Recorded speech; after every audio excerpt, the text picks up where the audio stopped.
السلام عليكم ورحمة الله. أهلا بيكم في قناتي دكتور أند شيف. النهاردة إن شاء الله ده تاني فيديو لينا بيتكلم على الأمراض المزمنة والغذاء الصحي للأمراض ديت. إن شاء الله النهاردة الغذاء الصحي لمريض السكر. في البداية كده خلينا نعرف إن السكر دوت مرض مزمن، فبما إنه مرض مزمن يعني هو مكمل مع الشخص ده.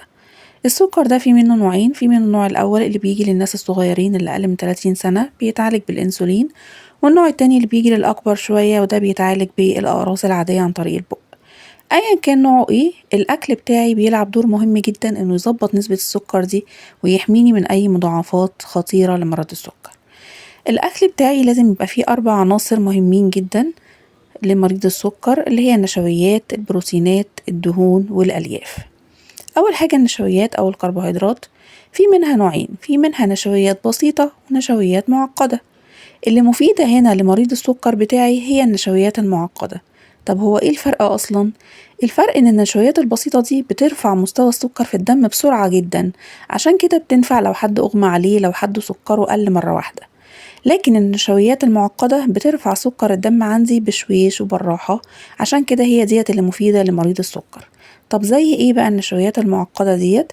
زي الرز، زي المكرونة، زي العيش أو الخبز، زي كمان المعجنات والمخبوزات، زي البطاطس، زي البطاطا، زي الشوفان أو الدقيق، ولكن يا جماعة بكمية صغيرة زي ما هنقول في آخر الفيديو. طيب ايه هي بقى النشويات البسيطة اللي المفروض انه يقلل منها او يمنعها خالص؟ العسل الاسود، المربى، السكر، المشروبات الغازية، العصاير المعلبة، الكاندي او الحلويات. طيب تاني عنصر عندنا هو البروتين. يفضل عندي البروتين النباتي عن البروتين الحيواني. طب البروتين النباتي ده بيبقى موجود في ايه؟ في كل البقوليات: العدس الأصفر، العدس بجبة، اللوبيا، الفاصوليا البيضاء والفاصوليا الحمراء، الحمص، الفول السوداني، والمكسرات بس ما تكونش محمصة. طيب البروتين الحيواني اللي أنا عايزة أقلله اللي هو السمك، اللحوم، الفراخ، اللبن، الزبادي، البيض، والجبن بأنواعها، وبقول بقلله مش بمنعه. تالت عنصر عندنا في الأكل بتاعنا هو الدهون، وده أنا كنت عملت لها فيديو كامل عن الغذاء الصحي لمرضى القلب، اتكلمت فيه عن الدهون بالظبط. هنا الدهون المريض السكر تكون دهون غير مشبعة. آخر عنصر عندنا هو الألياف. الألياف دي مفيدة جدا لأن هي بتقلل امتصاص الكربوهيدرات أو امتصاص الدهون اللي مريض السكر بياخدها.